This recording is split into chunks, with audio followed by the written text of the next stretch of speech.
우리 하나님 주신 말씀 함께 보도록 하겠습니다. 로마서 15장 14절부터 21절까지의 말씀입니다. 로마서 15장 14절부터 21절까지의 말씀입니다. 차신 줄 알고 저부터 한 절씩 교독하고요. 마지막 21절은 함께 읽도록 하겠습니다. 저부터 14절 읽을게요. 내 형제들아, 너희가 스스로 선함이 가득하고 모든 지식이 차서 능히 서로 권하는 자임을 나도 확신하노라.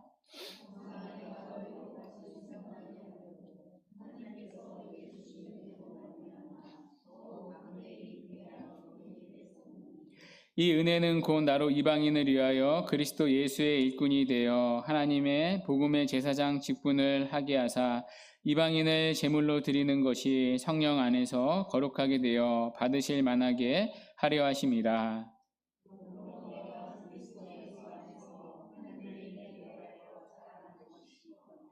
그리스도께서 이방인들을 순종하게 하기 위하여 나를 통하여 역사하신 것 외에는 내가 감히 말하지 아니하노라. 그 일은 말과 행위로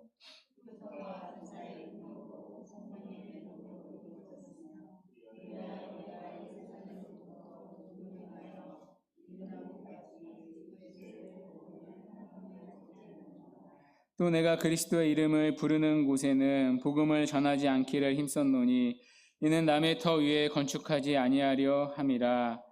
기록된 바 주의 소식을 받지 못한 자들이 볼 것이요 듣지 못한 자들이 깨달으리라 함과 같으니라. 아멘. 오늘부터는 이제 로마서의 새로운 단락입니다. 사실 로마서의 본론은 지난 시간 다 끝났습니다. 로마서 15장 13절에서 다 끝났습니다. 지금까지 바울은 복음의 교리와 복음의 삶을 전했습니다. 왜 우리에게 복음이 필요한지, 또 우리가 얼마나 끔찍한 죄인인지, 그리고 하나님이 이런 우리를 어떻게 복음으로 구원해 주시는지, 또 구원받은 우리는 어떻게 살아야 하는지 바울이 말하고자 하는 복음의 내용은 다 끝났습니다. 오늘 본문부터 16장 마지막까지는 편지의 결론입니다. 이 결론 부분에는 바울의 개인적인 이야기가 담겨져 있습니다. 바울은 전해야 할 복음의 내용을 다 전하고 마지막에 개인적으로 하고 싶은 이야기를 전합니다.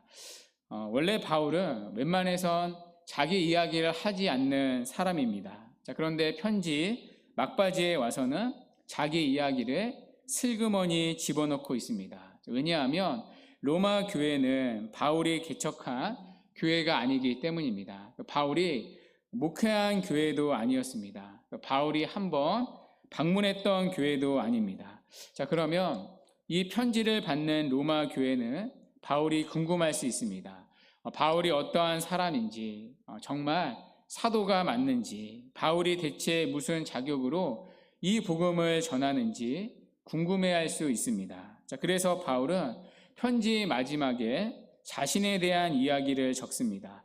내가 받은 사명이 무엇이고, 내가 지금까지 했던 선교 사역들은 무엇이고, 앞으로 나의 계획은 무엇인지 어떻게 보면 자기 소개서 혹은 이력서를 첨부합니다.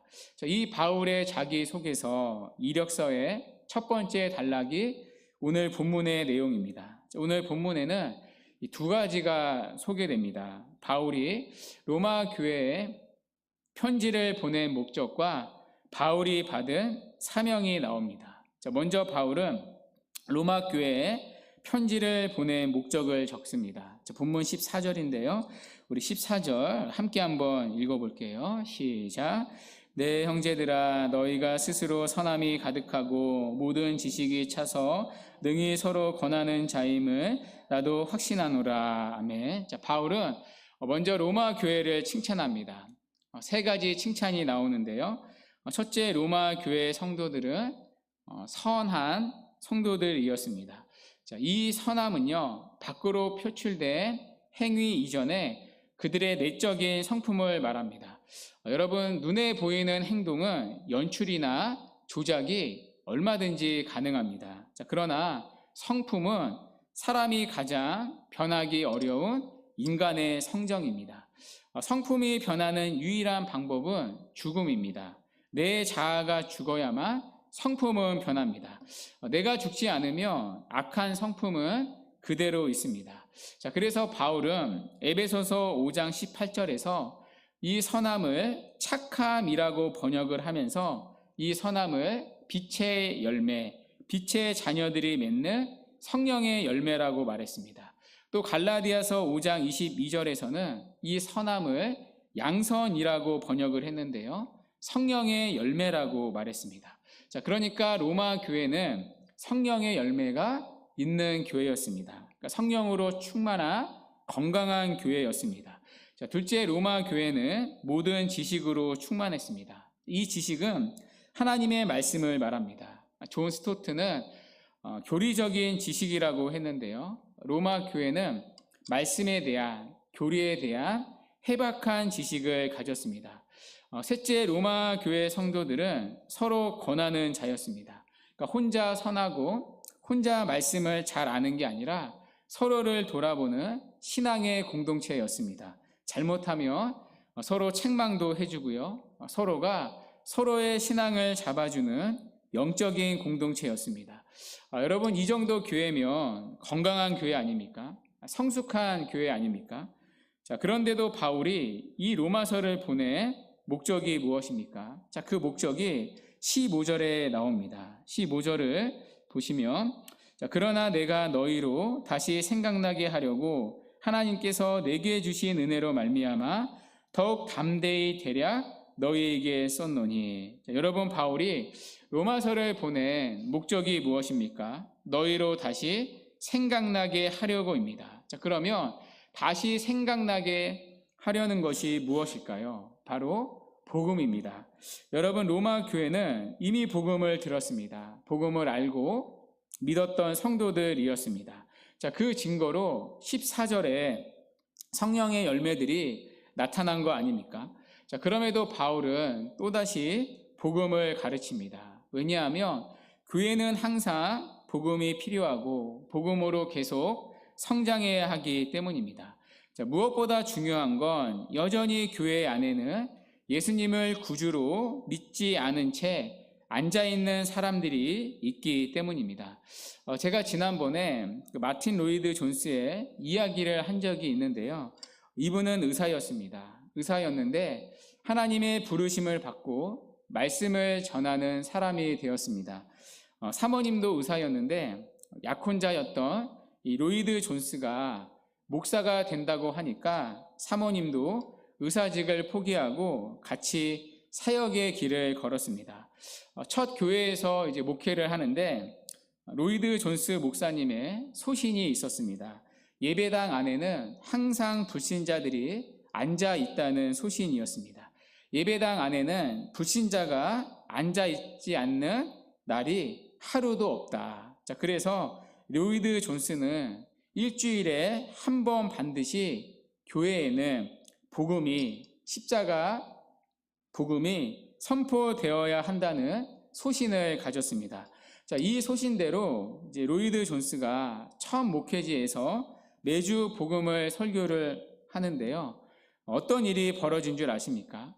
함께 그 길을 따라 나섰던 사모님이 로이드 존스 목사님의 설교를 듣고 회심하게 되었습니다. 그때 주님을 인격적으로 만나고 거듭나게 되었습니다. 제가 이 부분을 이제 책에서 보는데요. 여러분, 놀랍지 않습니까? 아니, 조금 이상하지 않습니까? 그 사모님도 의사였습니다.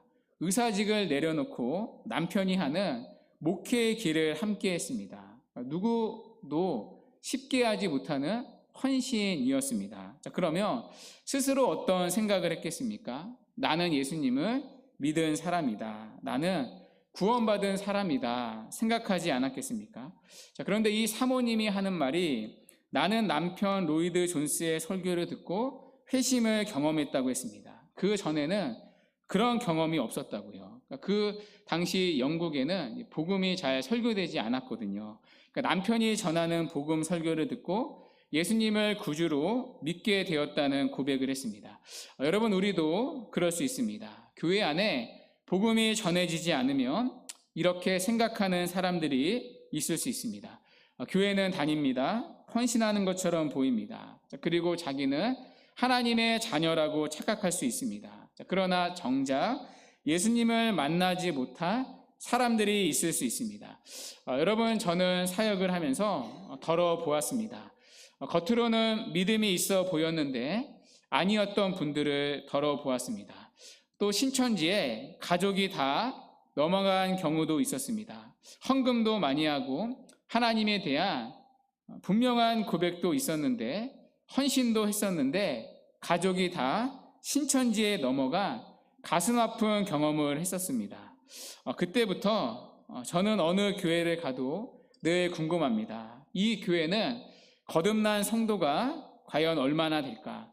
이렇게 성도들이 많은데 저 중에 진짜 회심한 사람은, 진짜 예수님의 십자가 사건을 믿는 성도들은 얼마나 될까? 여러분 스스로도 돌아보시기 바랍니다. 여러분, 우리가 로마서를 통해 복음을 듣지 않았습니까? 쉬운 내용은 아닙니다. 어려운 내용입니다. 그러나 만약 여러분이 거듭난 성도라면 여러분은 복음을 듣고 기뻤을 것입니다. 감사했을 것입니다. 다 이해되지 않더라도 곳곳에서 감사와 기쁨이 있었을 것입니다. 그리고 여러분의 구원을 확신했을 것입니다. 그러나 똑같이 들었어도 이게 뭔 말인가 하나도 이해되지 않고 나 같은 죄인을 의롭다 하시는 이 복음의 은혜가 기쁘지도 않고 여러분의 삶을 주님께로 인도하지 않았다면 여러분 스스로 여러분의 믿음을 돌아보셔야 합니다. 필요하다면 로마서를 다시 처음부터 들어보시기 바랍니다. 드라마 정주행 하듯이 로마서 정주행을 해보시기 바랍니다. 꼭 다시 복음의 말씀을 처음부터 들어보시기 바랍니다. 예수의 복음이 아니고서는 누구든지 구원을 받지 못하기 때문입니다. 우리는 오직 복음을 믿음으로 구원을 받을 뿐 아니라 우리의 신앙도 복음으로 계속 자라기 때문입니다. 오늘 바울이 로마서를 쓴 목적도 여기에 있습니다. 또다시 복음으로 말미암은 기쁨과 은혜를 나누고 또다시 복음을 리마인드 시켜주기 위해서 바울은 이 편지를 썼습니다. 15절에 보면 더욱 담대히 대략 썼다고 하는데요. 대략은 대충이 아닙니다. 대강이 아닙니다. 복음의 전부가 아니라 복음의 요약, 핵심만 썼다는 뜻입니다. 그리고 이어서 바울은 자기가 받은 사명을 얘기합니다. 자기가 어떤 사명을 받았는지 소개합니다. 그 부분이 16절부터 21절까지의 내용인데요. 우리가 이 내용에서 주목해야 할 부분이 있습니다. 바로 은혜에 대한 바울의 고백입니다. 오늘 설교의 제목이죠. 내게 주신 은혜에 대한 바울의 고백입니다. 먼저 바울은 자기가 받은 사명을 소개하는데요. 우리 16절을 함께 한번 읽어보도록 하겠습니다. 본문 16절. 시작. 이 은혜는 곧 나로 이방인을 위하여 그리스도 예수의 하나님의 복음의 제사장 직분을 하게 하사 이방인을 제물로 드리는 것이 성령 안에서 거룩하게 되어 받으실 만하게 하려 하심이라. 아멘. 바울이 받은 사명이 무엇입니까? 이방인을 위한 그리스도 예수의 일꾼입니다. 바울은 이방인의 사도로 부름을 받았습니다. 그런데 바울은 이 이방인의 사도를 아주 독특한 단어로 소개합니다. 그 뒤에 보면 복음의 제사장이라고 말합니다. 처음 나오는 아주 독특한 바울의 표현인데요. 여러분, 제사장은 누구입니까? 이스라엘 백성들을 대신해서, 대표해서 제사를 드리는 사람입니다. 제사를 드리기 위해서는 제물이 있어야 합니다. 구약에는 짐승을 잡아 제물로 드렸습니다. 그런데 바울은 누구를 제물로 드린다고 말합니까? 이방인을 제물로 드린다고 말합니다. 이방인을 잡아 죽인다, 그런 뜻이 아니겠죠. 이방인만 보면 잡아 죽여가지고 인신 제사를 드린다는 뜻이 아닙니다. 이방인에게 복음을 전하고 믿게 하여 하나님이 받으실 만한 존재가 되게 한다는 뜻입니다. 자, 그런 의미로 바울은 자신을 복음의 제사장이라고 소개합니다. 자, 그런데 여러분, 제가 이해되지 않은 바울의 고백 하나가 있었습니다. 바로 16절을 시작하는 단어입니다. 바로 은혜라는 단어입니다. 자, 이 은혜라는 단어가 15절에도 나옵니다. 오늘 설교의 제목대로 내게 주신 은혜라고 고백합니다. 여러분, 이 은혜란 무엇입니까? 바로 이방인을 위하여 그리스도 예수의 일꾼이 되게 한 은혜입니다. 복음의 제사장이 되게 한 은혜입니다. 바울은 이게 은혜라고 말합니다. 내가 이방인을 위한 그리스도의 일꾼이 된 것, 복음의 제사장이 된 것, 이것을 은혜라고 말합니다. 여러분, 저는 이 은혜라는 바울의 고백이 쉽게 이해되지 않았습니다. 바울의 사역을 돌아보면 이해되지 않았습니다. 왜냐하면 바울은 누구보다 고생을 많이 했기 때문입니다. 여러분, 우리가 바울하면 대단한 목회자, 대단한 선교사 이렇게 생각합니다. 물론 맞습니다. 바울은 탁월한 사역자였습니다. 자, 그래서 영어 이름도 보면 바울이라는 영어 이름도 맞습니다. 그러니까 부모가 붙여준 이름인 거죠. 자, 그런데 바울은 이방인에게 복음을 전하라는 사명 때문에 누구보다 남은 인생을 어렵게 살아야 했습니다. 자, 그것을 우리가 고린도 후서에서 확인할 수 있습니다. 자, 고린도 후서 11장 23절부터 보면 바울이 복음을 전하면서 당한 고난들이 나옵니다. 한번 눈으로 따라와 보시겠어요? 고린도 후서 11장 23절 말씀인데요. 그들이 그리스도의 일꾼이냐 정신없는 말을 하거니와 나는 더욱 그러하도다. 내가 수고를 넘치도록 하고 옥에 갇히기도 더 많이 하고 매도 수없이 맞고 여러 번 죽을 뻔하였으니 또 24절에 유대인들에게 40에서 하나 감암매를 5번 맞았으며 또 25절에 3번 태장으로 맞고 1번 돌로 맞고 3번 파선하고 일주야를 깊은 바다에서 지냈으며 26절에 여러 번 여행하면서 강의 위험과 강도의 위험과 동족의 위험과 이방인의 위험과 시내의 위험과 광야의 위험과 바다의 위험과 거짓 형제 중의 위험을 당하고 위험이 계속 반복이 되죠. 또 27절에 또 수고하며 애쓰고 여러 번 자지 못하고 줄이며 목마르며 여러 번 굶고 춥고 헐벗었노라. 여러분 어떻습니까? 이런 고난 받아보는 거 어떠십니까? 우리가 바울처럼 능력을 주십시오 기도하지 않습니까? 자, 그런데 이런 고난도 함께 받아야 한다면 그 기도를 계속할 수 있을까요? 여러분, 바울처럼 복음을 전하면서 고난을 받은 사람들 얼마나 많이 있을까요?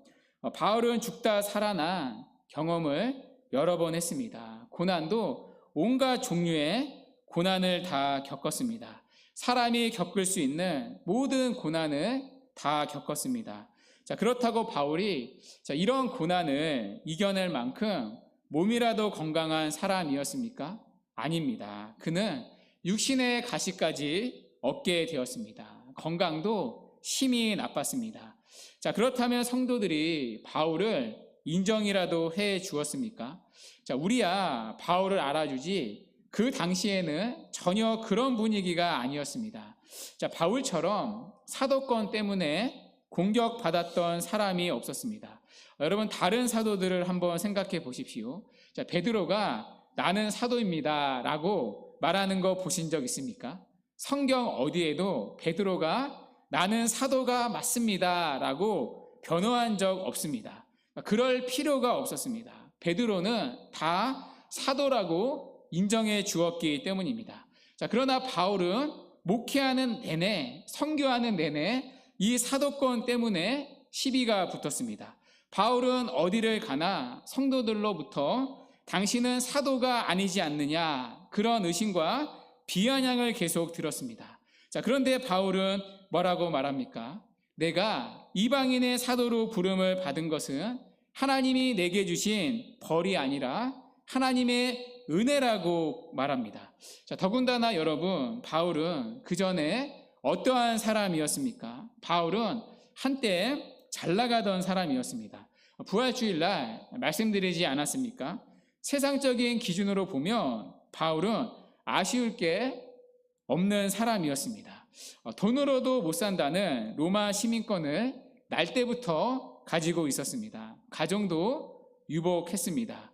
부모님이 돈이 많아서 어린 시절부터 예루살렘으로 유학 온 유학파 출신입니다. 가말리엘이라는 최고의 석학 밑에서, 최고의 교수님 밑에서 율법의 교육을 받은 만큼 엘리트 코스를 밟아왔습니다. 그 당시 동기들이 다 유대교 지도자들이 되었습니다. 그 당시 바리새인 지도자들이 다 사도 바울의 동창들이었습니다. 여러분, 우리나라도 그렇지 않습니까? 사회 지도층마다 묶여있는 연결고리들이 있지 않습니까? 그 중심에 있던 인물이 바울이었습니다. 그 당시 리더십에 있던 사람들이 다 바울과 같이 교제하고 공부하던 사람들이었습니다. 자, 그런 사람들 입장에서 사도 바울이 어떻게 보였겠습니까? 아니, 저 바울 봐라. 멀쩡하게 잘 살던 사람이, 가만히 있어도 탄탄대로를 달렸을 사람이 왜 저렇게 사서 고생하나, 왜 저렇게 바보 천치같이 살아가나, 조롱하지 않았겠습니까? 자, 그러나 바울은 그 앞에서 뭐라고 말합니까? 내가 이방인의 사도로 부름을 받은 것은 은혜라고 말합니다. 여러분, 뭐가 은혜입니까? 어떻게 은혜라고 말할 수 있습니까? 저는 그 힌트가 오늘 본문 안에 있다고 생각합니다.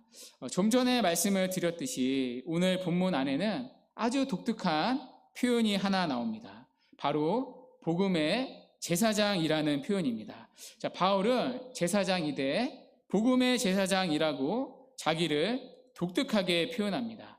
이 복음이라는 말에 핵심이 있습니다. 바울은 이 복음의 은혜를 경험했기 때문입니다. 자, 바울은 누구보다 예수님을 핍박했던 사람이었습니다. 바울은 아시다시피 예수 믿는 사람이라면 다 싹을 자르려고 했습니다. 아예 교회를 이 땅에서 박멸하려고 했습니다.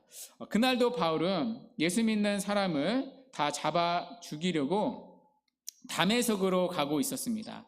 자, 그러나 그곳에서 바울은 부활하신 주님을 만났습니다. 부활하신 주님이 바울에게 찾아와 주셨습니다. 자, 그리고 바울은 그 주님을 믿음으로 구원을 받게 되었습니다. 자, 바울은 이것을 은혜라고 말합니다. 왜냐하면 말 그대로 은혜란 받을 자격이 없는 자에게 베풀어지는 하나님의 호의이기 때문입니다.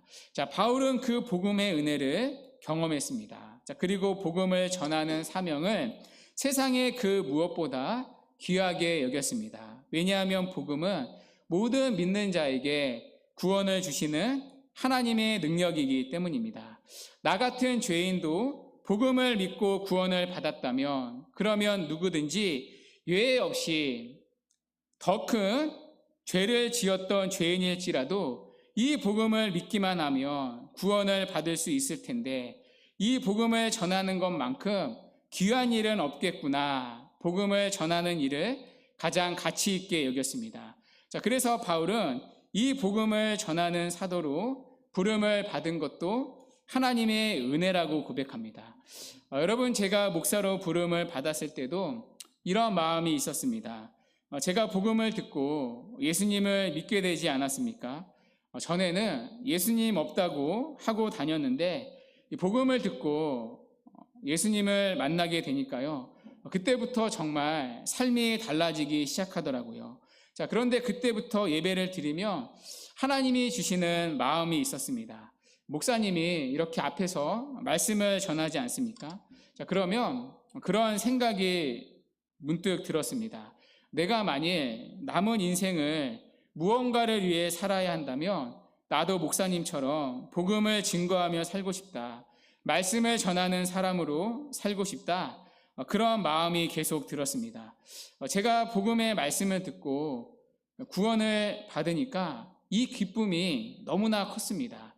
예수님을 만났다는 것, 내 죄가 용서를 받았다는 것, 구원을 받았다는 것, 천국에 간다는 것, 그 예수님이 나를 너무나도 사랑하신다는 것, 나 같은 죄인 위에 십자가에서 죽으실 만큼 나를 사랑하신다는 것, 그리고 끝까지 나를 사랑하신다는 것, 그 복음이 너무나 좋은 겁니다. 자, 그때부터는 인생에서 가장 중요한 가치가 바뀌게 되었습니다.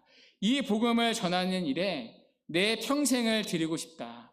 내가 복음으로 구원받은 것처럼 나도 이 복음의 말씀을 누군가에게 전하는 사람이 되고 싶다. 이 복음을 전하는 일에 내 남은 인생을 쏟고 싶다. 세상에서 가장 가치 있는 일이 있다면 영혼을 살리는 것보다 더 귀한 일은 없다는 생각이 들었습니다. 복음을 전해서 나같이 예수 모르던 사람들이 주님께 돌아오게 하는 것, 누군가가 복음을 전해야 한다면 내가 그 일에 쓰임을 받고 싶다. 오늘 바울의 표현처럼 복음의 제사장으로 내 삶을 하나님께 드리는 것, 이것보다 가치 있는 일은 내 인생에 없겠구나. 그 마음이 기도를 할 때나 또 말씀을 들을 때나 떠나지 않았습니다. 물론 도망을 다녔습니다. 하나님이 부르셔도 도망을 다녔습니다. 그럼에도 하나님이 주시는 이 마음이 떠나지 않았습니다. 자, 그리고 이 마음을 가지고 목회의 길로 들어서게 되었습니다. 자, 그렇다고 목회를 잘하는 건 아닙니다. 또 목회가 쉬운 것도 아닙니다. 어렵고 힘든 부분들이 있습니다. 자, 그러나 하나님의 은혜라는 고백이 저에게도 있습니다. 예수의 옛자도 모르는 불신 집안에서 복음을 듣게 해주신 것, 믿게 해주신 것, 구원해 주신 것, 그것만으로도 내 평생에 감사입니다. 그리고 나같이 부족하고 믿음의 배경 없는 자들을 복음 전하는 사람으로 불러주신 것, 저는 이것만으로도 하나님의 크신 은혜라고 생각합니다. 여러분, 바울이 지금 그 얘기를 하는 겁니다. 내가 구원을 받은 것도 하나님의 은혜입니다. 그리고 이 귀한 복음을 전하게 된 것도 하나님의 은혜입니다. 복음을 전하느라고 죽을 뻔한 위기도 여러 번 겪고 온갖 고난이 있었는데 힘들지 않았냐고요? 하나님이 원망이 안 되냐고요? 왜 내게 주신 사도의 사명은 이렇게 힘든지 하나님께 불평이 안 되냐고요? 나와 같이 공부했던 동기들 다 한 자리씩 하고 있는데 이렇게 사는 것이 초라해 보이지 않냐고요? 아니요, 저는 감사합니다. 물론 어렵고 힘들지만 그래도 감사합니다. 예수님 믿고 구원받은 것이 가장 감사합니다. 그리고 이 복음을 전하는 사람으로 남은 삶을 살아간다는 것, 그것 자체가 감사합니다.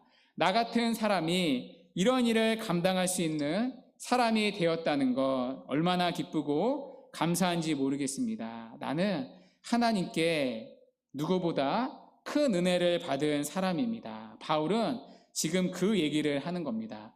뿐만 아니라 이 하나님의 은혜는 바울과 함께 했습니다. 바울이 복음을 전하는 동안 이 하나님의 은혜는 바울의 삶을 덮었습니다. 본문 17절인데요. 여러분 17절 한번 눈으로 보십시오.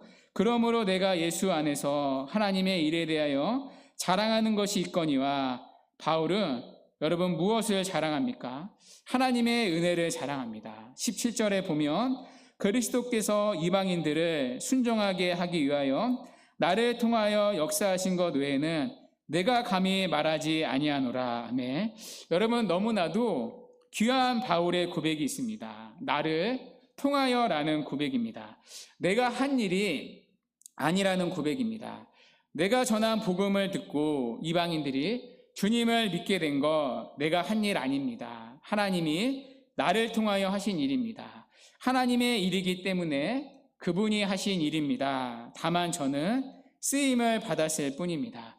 동시에 이 고백에는 이런 의미가 있습니다. 하나님은 내가 없었더라도 이 일을 하셨을 것입니다. 내가 아니었어도 하나님은 다른 사람을 통해서라도 얼마든지 하셨을 겁니다. 그런데 이 일에 저를 사용해 주셨습니다. 이것만으로 저는 감사합니다. 이 일에 저를 쓰셨다는 것만으로 감사합니다. 하나님의 은혜를 고백합니다. 여러분, 나였기 때문에 하나님이 하셨습니다. 내가 아니었다면 그 일이 되지 않았습니다. 그런 고백이 하나도 없는 거죠. 내가 없어도 되는 일인데 하나님이 나를 통해 하셨습니다. 열방의 순종을 위해 하나님이 나를 도구로 쓰셨습니다. 하나님의 전적인 은혜입니다. 바울은 고백합니다. 자, 그렇게 고백하는 이유가 곧바로 그 뒤에 나옵니다.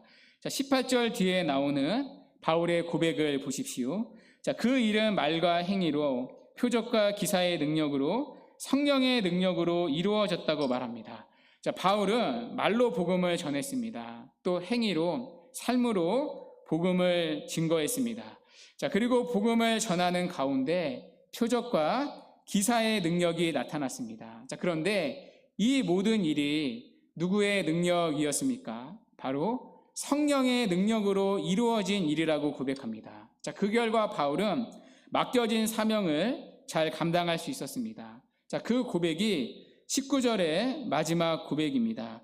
그리하여 내가 예루살렘으로부터 두루 행하여 일루리곤까지 그리스도의 복음을 편만하게 전하였노라.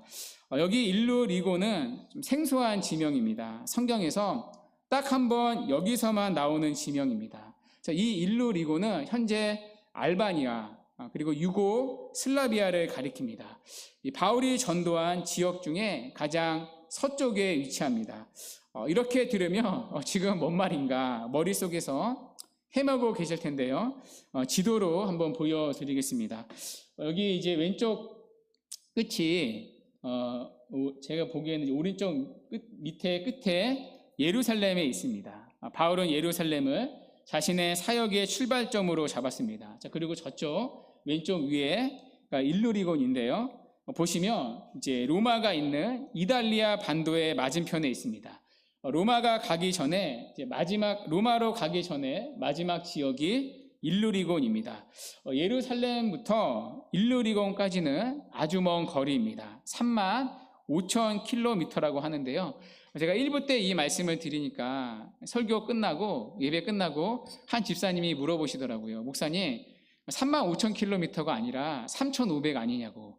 너무나 이제 35,000은 긴 거리였기 때문에 그렇게 물어보신 거죠. 제가 혹시나 해서 다시 책을 찾아보니까요, 35,000km가 맞았습니다. 이 당시는 교통이 불편하고 치안이 불안한 시대 아닙니까? 이 먼 거리를 이동하며 복음을 전한다는 것은 그야말로 목숨을 거는 일이었습니다. 자, 그러나 바울은 말하는 겁니다. 이 긴 거리에서 얼마나 많은 위협이 있었습니까? 자, 그리고 얼마나 많은 이방인들의 핍박이 있었습니까? 얼마나 많은 어려움과 힘듦이 있었습니까? 어떻게 이 일을 다 감당할 수 있었습니까? 자, 그러나 바울은 말하는 겁니다. 아닙니다. 하나님의 은혜가 있었습니다. 오히려 전하는 곳마다 이방인들이 돌아오는 구원의 역사들이 있었습니다. 성령의 나타남과 능력이 있었기 때문입니다. 하나님이 저라는 사람을 통해 일하셨기 때문입니다. 자, 그래서 예루살렘부터 두루 행하여 일루리곤까지 그리스도의 복음을 편만하게 전할 수 있었습니다. 이 모든 게 다 하나님의 은혜였습니다. 바울은 하나님의 은혜를 자랑합니다. 자, 이처럼 바울의 속에는 복음의 은혜로 물들어 있습니다. 바울을 이끄는 것은 욕망이나 야망이 아니었습니다. 세상적인 자랑도 아니었습니다. 바울은 다른 것이 아니라 은혜 때문에 움직이는 사람이었습니다. 바울은 복음의 은혜로 구원을 받았습니다. 그리고 복음의 은혜 때문에 바울은 이방인의 사도가 되어 복음을 전하며 다녔습니다. 그리고 하나님의 은혜로 바울은 맡겨진 사명을 감당할 수 있었습니다. 자, 그리고 이 복음의 은혜는 바울의 사역을 다르게 만들었습니다. 여러분, 본문 20절을 한번 보십시오. 20절에 보시면 또 내가 그리스도의 이름을 부르는 곳에는 복음을 전하지 않기를 힘썼노니 이는 남의 터 위에 건축하지 아니하려 함이라. 여러분, 바울이 가졌던 선교의 기준, 원칙이 나옵니다. 자, 어떠한 원칙입니까? 남의 터 위에는 건축하지 않겠다는 원칙이었습니다. 그러니까 다른 사람이 개척한 교회에 가서는 복음을 전하거나 목회를 하지 않겠다는 것입니다. 복음이 들어가지 않은 미전도 지역에서만 나는 복음을 전하겠다, 목회를 하겠다. 이것이 바울이 가진 선교의 준칙이었습니다. 여러분, 이 말은 개척만 중요하다, 개척만 옳다, 그런 말이 아닙니다. 청빙받아 가는 목사는 나쁘다는 말이 아닙니다. 이건 바울이 하나님께 받은 바울의 사명, 원칙이었던 것 같습니다. 자, 바울은 이 기준을 지키며 끝까지 사역을 했습니다. 이 기준대로 바울은 미전도 지역을 다니면서 곳곳에 개척을 했습니다. 자, 그런 다음에 다른 사람들, 특히 그 지역에 살고 있는 장로들에게 교회를 목양하도록 맡겼습니다. 자, 그리고 다시 다른 지역에 가서 복음을 전하고 교회를 세웠습니다. 여러분, 참 쉽지 않은 사역이었을 겁니다. 한 곳에 정착하는 사역이 아니니까요. 교회를 세우고 좀 안정이 됐다 싶으면 그는 다른 곳에 가서 또다시 처음부터 그 일을 해야 했습니다. 자, 그럼에도 바울은 이 사명을 끝까지 지키며 사역을 했습니다. 자, 그리고 이러한 바울의 사역에서 우리는 한 가지 사실을 발견합니다. 바울은 자신의 목회를 야망의 도구로 삼지 않았다는 것입니다. 어떻게 하면 내 이름을 더 알릴 수 있을까? 어떻게 하면 내 교회를 더 키울 수 있을까? 어떻게 하면 내 안위를 더 위할 수 있을까? 그런 야망을 가지고 목회하지 않았다는 것입니다.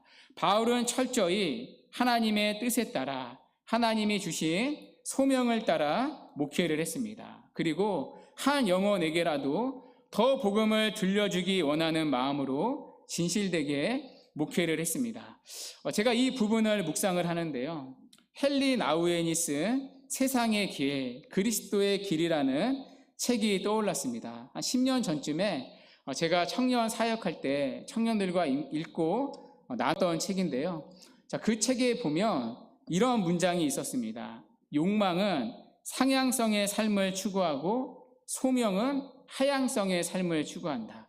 욕망은 상향성의 삶을 추구하고 소명은 하향성의 삶을 추구한다. 사람의 욕망은 늘 위로 향합니다. 더 높은 자리, 더 많은 인정, 더 큰 성공을 원합니다. 자, 그러나 하나님이 주시는 소명은 위가 아니라 아래를 향한다는 것입니다. 왜냐하면 예수님이 그렇게 오시고 그렇게 사셨기 때문입니다. 예수님께서는 하늘의 영광을 버리시고 낮고 낮은 이 땅에 오셨습니다. 자, 그래서 인간의 욕망은 더 높이 올라가려 하지만 참된 신앙은 욕망의 사다리를 오르는 것이 아니라 하나님의 소명을 따라 낮아지는 것이라고 말합니다. 자, 그리고 그것이 세상의 길과 다른 그리스도인의 길이라고 말합니다. 오늘 본문에 나타나는 바울의 사역은 그것을 보여줍니다. 더 높고 편안한 길이 놓였지만 하나님이 주신 소명을 따라 낮아지는 것, 그 복음의 삶을 우리는 바울의 모습에서 확인할 수 있습니다. 자, 그리고 이것이 예수님이 걸어가신 복음의 삶, 복음의 길이었습니다. 복음을 말했던 바울은 정말 복음대로 살았습니다. 주 안에 사랑하는 여러분, 오늘 우리는 바울의 개인적인 이야기를 살펴봤습니다. 바울의 이력서, 자기소개서의 첫 단락을 살펴봤습니다. 이 부분에서 우리는 또다시 복음의 은혜를 만나게 되었습니다. 복음의 이야기가 다 끝난 줄 알았는데 이 복음의 이야기가 바울이라는 한 인생의 삶 속에 아름답게 꽃피고 있음을 볼 수 있었습니다. 자, 그렇다면 여러분은 어떠십니까? 여러분은 복음의 은혜를 경험하고 계십니까? 여러분은 복음이신 예수 그리스도, 그분을 인격적으로 만나셨습니까? 그리고 그분을 믿고 계십니까? 그리고 그 복음의 은혜가 여러분의 삶을 이끌고 있습니까? 여러분, 오늘 바울이 고백한 것처럼 복음을 믿고 계시다면, 예수님을 믿고 계시다면 그것 자체가 하나님의 놀라운 은혜입니다. 예수를 믿는 것, 그것만으로 하나님의 은혜입니다. 가장 큰 은혜입니다. 아무나 믿는 것 같지만 누구나 믿을 수 있는 게 아니기 때문입니다. 오직 하나님의 은혜를 입은 자만이 복음이 믿어집니다. 복음이 믿어진다는 것, 예수님의 십자가 이야기가 나를 위한 구원의 사건으로 믿어진다는 것, 그래서 복음을 들으면 들을수록 구원의 확신이 생기는 것, 그리고 내 안에 기쁨과 위로가 넘치는 것, 소망이 넘치는 것, 그것이 진짜 하나님의 은혜입니다. 그리고 복음을 믿은 사람들에게는 하나님의 은혜가 떠나지 않습니다. 오늘 바울이 고백한 것처럼 우리의 이 땅의 사명이 다하기까지 하나님의 은혜가 함께합니다. 여러분, 우리도 그렇지 않습니까? 여러분, 우리가 지금까지 어떻게 이 자리에 오게 되었습니까? 오는 동안 얼마나 많은 위협이 있었습니까? 얼마나 많은 고난이 있었습니까? 믿음이 파산할 뻔한 순간들도 여러 있었을 것입니다. 자, 그러나 그 가운데서도 하나님의 은혜가 우리를 붙들어 주었습니다. 하나님이 우리를 버리지 않으시고 우리를 부르시고 구원하신 하나님이 우리를 버리지 않으시고 우리를 통해 일하셨습니다. 바울의 고백과 자랑 우리에게도 있습니다. 오늘 17절의 고백처럼 그러므로 내가 그리스도 예수 안에서 하나님의 일에 대하여 자랑하는 것이 있거니와 그리스도께서 나를 통하여 역사하신 것 외에는 내가 감히 말하지 아니하노라. 이 고백이 우리에게도 있습니다. 나를 있게 하신 하나님의 은혜, 참 부족하지만 나를 통해 일하신 하나님의 은혜, 그 고백이 우리의 살아있는 신앙의 고백입니다. 자, 그렇다면 여러분, 이 복음의 은혜를 아는 자답게 우리도 남은 여생을 살아갑시다. 예수님이 먼저 걸어가셨듯이 또 바울이 그 뒤를 따라 걸어갔듯이 우리도 세상의 길이 아니라 그리스도의 길을 따라 걸어갑시다. 욕망에 이끌리는 삶이 아니라 소명에 이끌리는 삶을 살아갑시다. 세상의 다른 어떤 것이 아니라 복음의 말씀에 이끌리는 삶을 살아갑시다. 복음을 위하고 주님을 위하여 살아갑시다. 그래서 은혜로 시작해서 은혜로 마치게 되는 이 복음의 은혜에 붙들려 살아가는 우리 모두가 되기를 주님의 이름으로 간절히 축원합니다. 아멘.